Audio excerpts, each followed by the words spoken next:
अखंड मानवजातीच्या पापक्षमांसाठी या पृथ्वी तलावर मानव रूपामध्ये देवाच्या पुत्राने येशू ख्रिस्ताने जन्म घेतला। सण म्हणजे ख्रिसमस। हा सण जगभरात मोठ्या उत्साहाने लोक साजरा करतात। देशविदेशासह भारतामध्ये सुद्धा ख्रिसमस मोठ्या उत्साहात साजरा केला जातो। त्याचप्रमाणे राहुरी शहरासह तालुक्यामध्ये ख्रिसमस हार्दिक सण मोठ्या उत्साहात साजरा करण्यात आला। राहुरी तालुक्यातील स्नेहसदन चर्चमध्ये नाताळ हा सण मोठ्या उत्साहाने साजरा करण्यात आला। स्नेहसदन चर्चवर या सणानिमित्त मोठी विद्युत रोषणाई करण्यात आली होती। नाताळ सणानिमित्त 24 डिसेंबरच्या रात्री राहुरी स्नेहसदन चर्चचे प्रमुख धर्मगुरू फादर राजू शेळके व सहाय्यक धर्मगुरू संपत भोसले यांनी ख्रिस्ती भाविकांसाठी मिसा अर्पित केला। रात्री 12च्या दरम्यानमध्ये फटाक्यांच्या आतिषबाजीमध्ये नाताळ सणाला सुरुवात झाली। या सणासाठी डिग्रस, वांबोरी, राहुरी खुर्द भागातून भाविक मोठ्या संख्येने उपस्थित होते। सकाळी पुन्हा ख्रिस्ती भाविकांसाठी पवित्र मिसा अर्पित करण्यात आला। यावेळी मिसामध्ये डिग्रस येथील आराधना भजन व मसीहा भजन मंडळाने नाताळ सणाविषयी अतिशय मनमोहक सुंदर असं गाणं गाऊन या नाताळ सणाच्या कार्यक्रमाची शोभा वाढवली। स्नेहसदन चर्चचे फादर राजू शेळके यांनी नाताळ सणाविषयी उपदेश करून प्रभू येशूच्या जन्माविषयी उपदेश दिला। या नाताळ सणानिमित्त काही सांस्कृतिक कार्यक्रम व निबंध स्पर्धा, प्रभू येशूचा जन्म देखावा स्पर्धांचे आयोजन करण्यात आलं होतं। या नाताळ सणानिमित्त सर्व धर्मातील लोक मोठ्या संख्येने राहुरी स्नेहसदन चर्चमध्ये उपस्थित होते। राहुरी तालुक्यात डिग्रस, वांबोरी, खंडाब या ठिकाणी नाताळ सण मोठ्या उत्साहाने साजरा करण्यात आला। नाताळ सणानिमित्त डिग्रस येथे विविध गुणदर्शनाचा कार्यक्रम ठेवण्यात आला होता।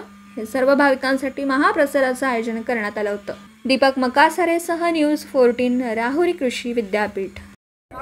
सगळे माझ्या प्रिय बंधू भगिनींनो, आज आपण प्रभू येशूच्या जन्माचा सोहळा साजरा करत आहोत। प्रभू येशू ख्रिस्ताचा हा सोहळा साजरा करत असताना, हा प्रेमाचा सण साजरा करत असताना त्याला मनापासून धन्यवाद दिले। तुमच्या आमच्याशी समरस होण्यासाठी त्यानं गमानी जन्म घेणं पसंत केलं आणि खरंच आपल्या सुखदुःखाशी तो समरस झाला।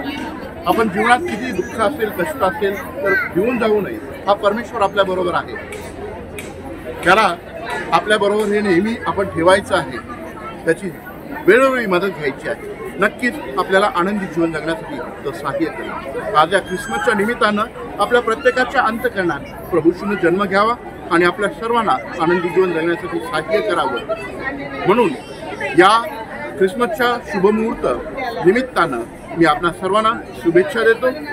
तुम्हाला हा नाताळ व नवीन वर्ष येणारं सुखाचं आणि समृद्धीचं जावं। परमेश्वर तुम्हाला आशीर्वाद देतो। शुभेच्छा। काल रात्री 10 वाजल्यापासून नाताळाच्या विविध कार्यक्रमाला सुरुवात झाली। त्यात डान्स स्पर्धा सुरू झाली, नंतर मिसाविधी सुरू झाल्या, नंतर मग केक वाटपाचा कार्यक्रम झाला। परत सकाळी 9:30 वाजल्यापासून मिसाचं नियोजन चालू झालं। मिसा झाला संगीत, परत मुलांचे डान्स झाले, वेगवेगळे गीतं झाले आणि हा नाताळाचा सण हा सर्वात मोठा सण आहे।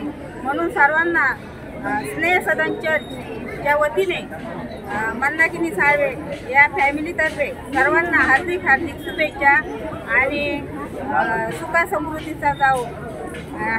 Very happy Christmas. सर्वांना प्रथम जय ख्रिस्त। आज नाताळ हा सण आहे, तर आम्हा सर्व ख्रिस्ती लोकांच्याकडून सर्व लोकांना नाताळच्या खूप खूप शुभेच्छा।